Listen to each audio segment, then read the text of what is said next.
Equilíbrio é a capacidade de manter corretamente o corpo no espaço, conservando uma postura estável, aliada à força de gravidade através de uma coordenada ação entre o esquema corporal e o mundo exterior. Para manter o equilíbrio, necessita-se de 3 sistemas: visual, somatosensorial e vestibular. Portanto, para que se tenha um bom controle postural, é necessário estar em harmonia com esses 3 sistemas.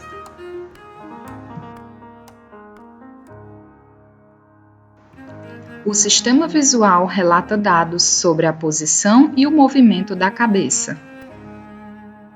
O corpo capta e envia informações ao sistema nervoso central de como se posturar.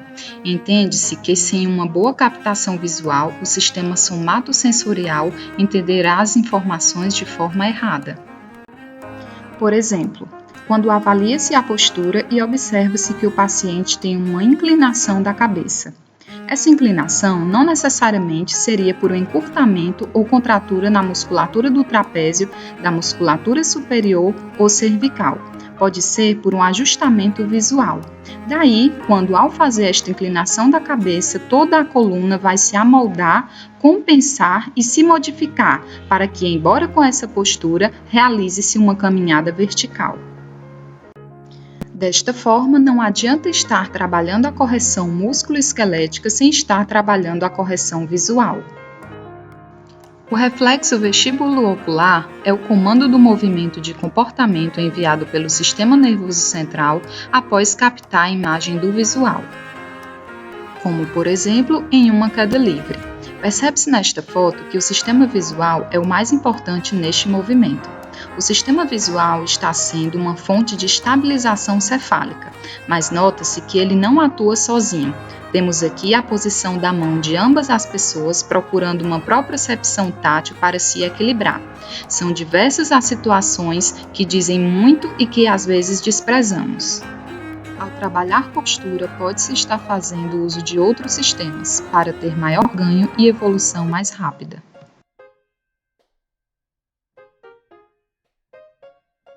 O sistema somatosensorial discrimina a posição e o movimento. Cápsulas articulares e fusos musculares mandam informações para que se tenha a postura adequada. O ouvido é dividido em 3 partes: ouvido externo, ouvido médio e ouvido interno. O ouvido interno está localizado na porção petrosa do osso temporal. Na sua região anterior, encontra-se a cóclea ou labirinto anterior, responsável pela nossa audição. Na região posterior, encontra-se o sistema vestibular ou labirinto posterior, responsável pelo nosso equilíbrio corporal. O sistema vestibular apresenta 3 canais semicirculares: o anterior ou superior, o posterior e o lateral ou horizontal, além da região chamada vestíbulo, composta pelos órgãos otículos, o sáculo e o utrículo. Dependendo da predisposição individual, uma simples rolha de cerume no conduto auditivo externo pode alterar a pressão da membrana timpânica e, como consequência, causar algum tipo de tontura, além de otites médias que podem ter consequências, interferindo no equilíbrio corporal. Em cada uma das extremidades dos canais circulares encontra-se uma região mais alargada, a ampola, e dentro dela a cúpula, que é uma massa gelatinosa de composição mucopolissacarídica que recobre os cílios das células ciliadas. Com a despolarização das células, os canais semicirculares enviam informações ao sistema nervoso central sobre rotações de cabeça, acelerações tangenciais, forças lineares constantes e equilíbrio dinâmico. As máculas são órgãos sensoriais do sáculo e do utrículo que também possuem uma membrana gelatinosa mucopolissacarídica e sobre elas estão as estatocônias, que são corpúsculos de carbonato de cálcio que ficam sendo renovados e produzidos o tempo todo. Pela pressão das estatocônias e consequente despolarização das células, o utrículo envia informações ao sistema nervoso central sobre acelerações lineares, gravidade, força centrífuga e posição antero-posterior da cabeça, e o sacro sobre forças gravitacionais e algumas angulações da cabeça. Uma patologia comum é a vertigem posicional paroxística benigna, a VPPB. Nela, as estatocônias, que são corpúsculos de carbonato de cálcio, se soltam do utrículo e migram para os canais semicirculares. Milhares de axônios dos neurônios, oriundos das cristas e das máculas, formam o nervo vestibular, que se subdivide em nervo vestibular superior e nervo vestibular inferior. O córtex vestibular localiza-se no lóbulo parietal, especificamente no giro pós-central. No sistema nervoso central partem eferências que se manifestam através de reflexos vestibulares para que o equilíbrio corporal seja garantido.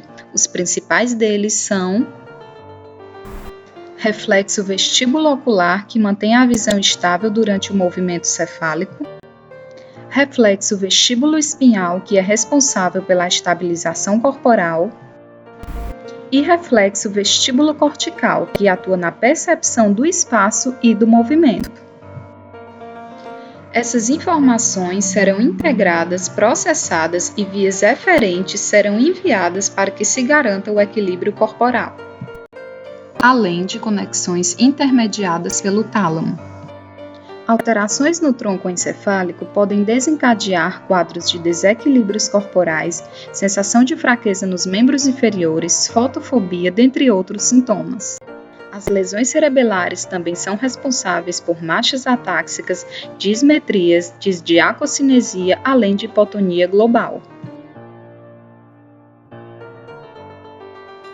Iniciou-se na década de 40, sendo definida como uma abordagem específica da fisioterapia indicada para reduzir os sintomas e promover a adaptação e substituição das disfunções vestibulares relacionadas a diversos distúrbios do equilíbrio. No Brasil, foi reconhecida como área de atuação em 2012. Dados da literatura científica mundial confirmam que a fisioterapia vestibular é benéfica.